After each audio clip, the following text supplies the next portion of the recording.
exalting the name of Jesus alone. Lord, thank you for your holy presence. Thank you for the touch of your glory. Father, tonight, thank you for calling our dear brother.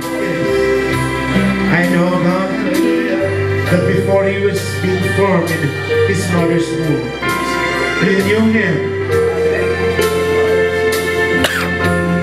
And you designed a special plan to accomplish for his life. Thank you, Lord, for raising a man like our beloved Congress Nelson Gallegos. Thank you for working through him. Thank you for your special calling. Lord, we are here tonight to magnify your holy name this time. As you speak your words, Lord, I know that it is you who will speak to him. Yes, God. Yes, because you have called him and you have given him this task. I know that you will anoint him. Yes. That he will be effective to bring the message in life. That will bless every heart tonight. Lord, thank you. We are just careful, God, to give all the glory and honor to you for whatever things that you will do through your servant tonight. Yes. He is your prophet. Make him your mouthpiece. Yes, Father. Tonight. And bless all your people. Give us your favor. Because we ask all these things in the mighty name of Jesus, our Lord. Everybody say amen. Amen. Amen. Please take your seats. In the presence of the Lord, as we welcome His servant, our beloved Manny Pacquiao. Praise the Lord. God bless God. Magandang gabi. Sino mga pastors dito? Dami mga pastors. Okay, before I will show you my presentation, my PowerPoint, gusto ko muna ikwento sa inyo ang yung buhay ko. Gusto nyo marinig? Okay. Maraming nagtaka, maraming nagtanong, totoo ba yan? Totoo ba yung pagbabago ni Manny Pacquiao?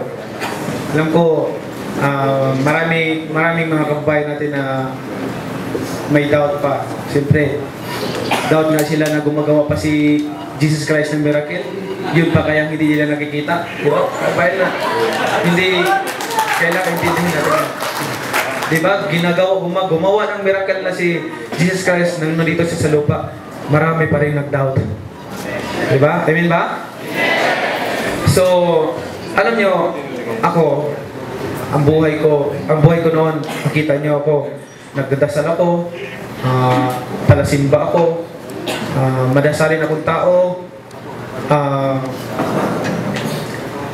totoo lang, pagdasal ang pinag-usapan. Ako, I pray before I eat, I pray before I sleep, I pray after when I woke up in the morning. Lahat, nagdadasal ako. Pagkatapos kumain, nagpe-pray ako. Nagsisimba ako tuwing Sunday. But ano bang ginagawa ko? Makikita niyo ako sa taas ng ring, lumuluhod pa ako. I have faith to God. I believe God. Kaya lang ang nangyari, Monday to Saturday, barkada, inom, sugal, babae, pagmumura, wala akong pakialam na makagawa ako ng masama. But I believe, I believe Jesus Christ. I believe God. I pray every day. In James 2:19, in James 2 verse 19, it says, okay, you believe that there is one God. Good. But even the demons believe that in shadow. Sabi nga niya, in 20, di ba? 19 yun, verse 19. In 20, you foolish man, do you want evidence that faith without deeds is useless? So, ang ginagawa ko noon, nagdadasal ako, but gumagawa naman ako ng ano. I have faith, but I don't have deeds. Nakuha niyo yung ibig ko sabihin? I have faith, I pray every day. Sabi nga in Matthew 7 verse 21, Matthew 7 verse 21, not everyone who says to me, Lord, Lord, will enter the kingdom of heaven, but only the one who does the will of my Father who is in heaven. So not everyone, wag nating isipin. Wag nating isipin na because we believe God and we pray every day, but we're not obeying His commandments, is useless. Kasi sabi nga niya, kung isipin natin, but only the one who does yung gumagawa the will of my Father who is in heaven.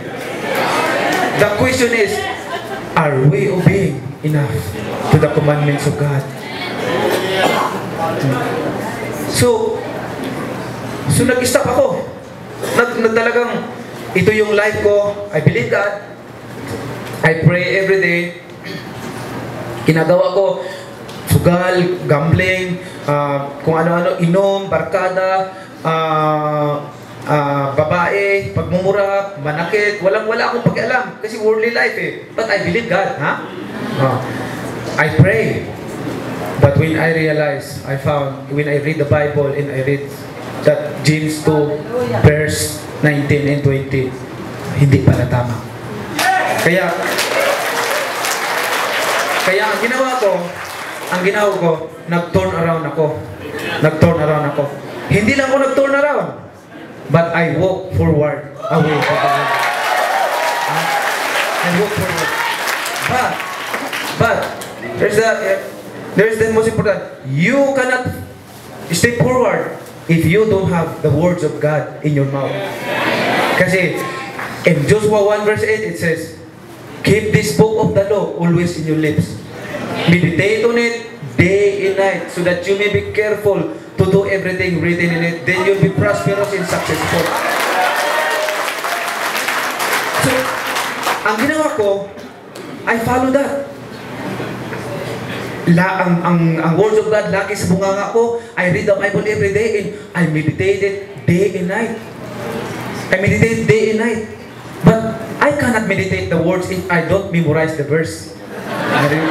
You know? Can you meditate the words if you don't memorize the verse? No, you can. You cannot meditate the words if you don't memorize the verse. You have to memorize the verse and you meditate it day and night. Okay? So I'm able to stay forward because I have the words in my mouth, in my heart. Yan po ang ginawa ko. Kasi yung ginagawa ko, I believe God, but even the demon believe that in each other, right? In Hebrews 10:26 it says, if we deliberately keep on sinning after we have received the knowledge of the truth, no sacrifice for sin is left. So, kung alam mo, kasi ganito ang nangyari kasi sa atin, magsisi tayo sa kasalanan natin, ganito ang nangyari karamihan sa ating mga tao, no? Magsisi tayo sa kasalanan. Ano yung pinagsisihan natin? Yung pag-inom natin, pagsubukal natin, pagbabae natin, pagmumura natin, nag-pray, nag-desisi tayo, pero pagkatapos natin magsimba, magsisi, balik na naman ulit tayo doon. So, that's deliberately keep on sinning. So, huwag niyong isipin na when you do that over and over, patawarin tayo ng Panginoon. It's not. Hindi tayo patawarin ng Panginoon when we do that. So, pag nagsisi ka sa kasalanan, when you repent, ibig sabihin, hindi mo nagagawin ulit yun. Totoo, ang Panginoon mapagpatawad. Pag mag-sincere ka, magpatawad yun siya. Magpatawad. Pero kung deliberately mo naman inuulit-ulit, hindi ka nagsisisi. Parang, you just deceive yourself. Hindi mo maluko ang Panginoon. Alam niya kung ano nasa puso mo, ano ang ginagawa mo. Yan po kaya turn around ako 180 degrees. Tapos walk away.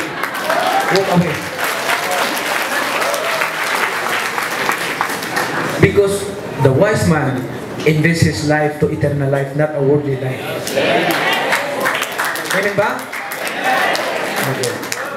Gusto kong ikwento sa inyo ang nangyari sa buhay ko para ano nyo rin ako na I can say that I'm one of the blessed people in the whole world, not only in the Philippines, okay?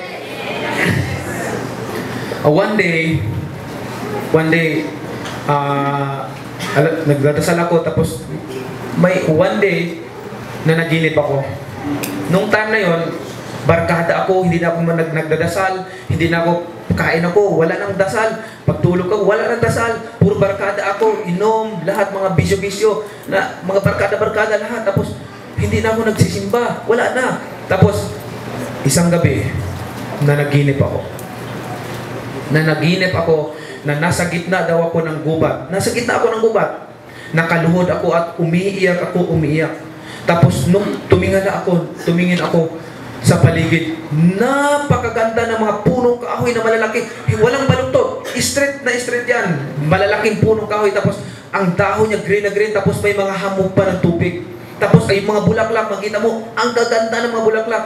Wala pa ako nakita. Kung mayroon man dito sa mundo, kahit saan mundo yan, pupuntahan ko. Kahit saan dito sulok ng mundo, pupuntahan ko.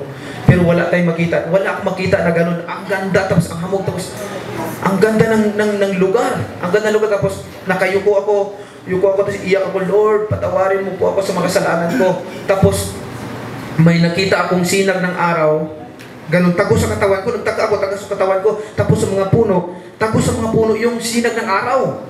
Lumabas, tapos gusto kong tingnan yung sinag ng araw, dahil sa harapan ko, hindi ako makatingala, hindi ako makatingin. No? Hindi ako makatingin. Tapos sabi ko, Lord, patawarin mo ako, kasi I know that na Panginoon si Lord yun. Tapos tumatagos katawan ko. Tapos may narinig akong boses. Alam niyo narinig akong boses? Sabi niya, anak, bakit mo ako iniwan? Anak. Pero ang narinig kong boses, kung marinig nyo, baka isipin niyo, baka tingin yung sarili niyo, wala ka na kayong karapatan magsilbi pa sa Panginoon dahil sa kasalanan ng ginawa natin. Alam bang, nung narinig ko ang boses ng Panginoon, para ang mundo natin parang hulin lang kalaki o kaya isang munggo lang, nasa munggo lang tayo, yun ang mundo natin. Na pag sumigaw, oh, ang laki. Yung alam mo yung kulob, 100 times yan, mas malakas pa dyan. Ganon kalaki ang boses ng Panginoon. So I'm so blessed na nangyari sa buhay ko. Tapos, dumipas yun. Sabado nangyari yun. Sabado nang kasi. Yung mga unang panahon, yung mga lulo natin, kinikwento, ano ba yung panaginip? Kabaliktaran yan. Basta panaginip, kabaliktaran yan. Di ba? Tinatanim sa isipan natin, kabaliktaran yan pag panaginip. Wala lang sa akin. Last year, early last year, parang may nagpo-post sa akin na, hindi ko alam parang may nagsasabi sa akin, nagpo-post sa akin na, magbasa ka nga ng Biblia, magbasa ka ng Bible. Tapos, nagkataon naman na may nagbigay sa akin ng Bible. So, nagbigay sa akin ng Bible, binasa ko. Hindi ko naman, nababasa ko, pero hindi ko maintindihan eh. Hindi ko maintindihan. Tapos, parang, okay lang, basa lang ako. Tapos, araw-araw, parang pinupusa ko na, magbasa ka ng Bible. Ito nangyari sa akin, parang may magpupusa sa'yo. Tapos, sige, basa. Tapos, hanggang sa, naintindihan ko, hanggang may nabasa ako. Alam niyo nabasa ko? Yung palang kinakausap pala ng Panginoon, yung mga tao, ang mga tao nung unang panahon, is sa pamagitan ng panaginip. Nung nabasa ko yun, tumayo yung balahibo ko. Tapos na-recall ko yung panaginip ko. Sabi ko yung panaginip ko. Pero alam mo yung nanaginip ako? Nung nagising ako sa panaginip ko, naalala ko na umiiyak ako. Pag ganun ko sa buhok ko, at saka unan ko, basang-basa yung unan ko, at saka yung buhok ko, nung nanaginip ako. So, nung nagbasa na ako ng Bible, tama yung, tapos, basa ko nabasa, naintindihan ko na lahat. Tapos, sabi ko, alam mo, habang nagbabasa ako, lahat ng nababasa ko, natatamaan ako.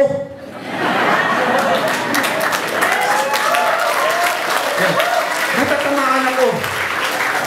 Habang nagbabasa ko, parang ano yata to parang sinadya yata to na ako ang tamaan. Ganon.